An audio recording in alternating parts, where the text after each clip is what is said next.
जब गुड़िया ने अपना सिर घुमाया, सबसे आगे वाला आदमी स्थिर नहीं था और उसे एक जानवर देखा गया। रेगिस्तान, बहुत ठंडा है। गुड़िया ने दाईं ओर मुड़ दिया और सभी लोग अभी तक प्रतिक्रिया नहीं कर पाए थे। केवल दूसरे नंबर का लड़का पास गया और देखा कि पहले नंबर वाला खून उगल रहा है। गुड़िया की ओर मुड़ते ही वह लड़का डर गया और उसकी दोनों टांगें स्वाभाविक रूप से पीछे की ओर खिसकने लगी। इस बार गुड़िया की इलेक्ट्रॉनिक आंखों ने उसकी हरकत को पकड़ लिया और लड़का भागने लगा।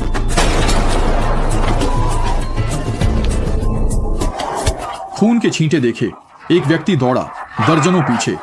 सामूहिक मनोविज्ञान ने तर्क छोड़ा। कई आशा में थे, सोचते थे कि भीड़ में मिलकर बच सकते हैं, पर भूल गए कि यह मशीन है। 10 सेकंड में गोली चली, बाण की बौछार। कई दरवाजे पहुंचे पर खोल न सके। सभी दरवाजे पर शिकार हुए। जब गोलीबारी आखिरकार रुक गई, मैदान में कोई हलचल नहीं थी।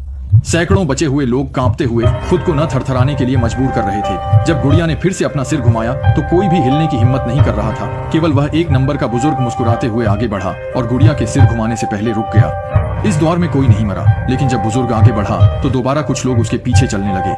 इसके बाद गुड़िया के हर बार मुड़ने पर कुछ लोग जो अनजाने में हिले, उन्हें गोली मार दी गई और उसका 123 लकड़ी का आदमी कहने का स्वर तेजी से बढ़ता गया। इसका मतलब है कि उनके आगे बढ़ने का समय लगातार कम होता जा रहा है। चेंग भाई अभी भी कांप रहे हैं। लाओ काओ ने उसे जल्दी उठने के लिए कहा। दूसरों की पीठ के पीछे छिपने के लिए समय आधा बीत चुका है। अगर वह आगे नहीं बढ़ा तो निश्चित रूप से मरेगा। चेंग भाई को उठना पड़ा। कुछ कदम चलने के बाद उसने जो आश्रय चुना वह उसके सामने था। एक गोली लगने वाला यात्री भागने की कोशिश कर रहा था, लेकिन उसे किसी ने पकड़ लिया। वह एक घायल था। वह आदमी रोते हुए उससे मदद मांग रहा था, लेकिन समय केवल 1 मिनट 15 सेकंड बचा था। कहाँ है अच्छे बनने का समय? चेंग भाई ने एक ठान लिया और उस आदमी से खुद को छुड़ाया। फिर उसने पीछे से गोली लगने की क्रूर आवाज सुनी।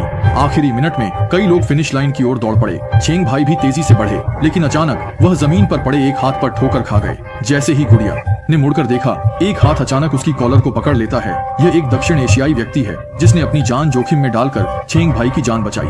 अगली बार मुड़ना आखिरी मौका था। यात्री और दक्षिण एशियाई व्यक्ति अपनी पूरी ताकत से दौड़े और अंततः फिनिश लाइन को पार कर गए। समय खत्म हो गया और 18 गोलियों की आवाज आई। जो लोग फिनिश लाइन तक नहीं पहुंच सके, उन्हें सभी को मार दिया गया।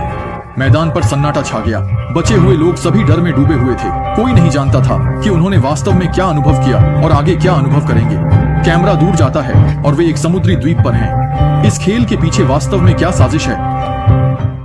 आधे घंटे बाद छात्रावास में सभी लोग जमीन पर बैठे थे, सिर झुकाए हुए, लंबे समय तक शांत नहीं हो पा रहे थे। चेंग भाई ने लाओ काओ और दक्षिण एशियाई व्यक्ति का धन्यवाद किया। उनकी जान उनकी वजह से बची थी।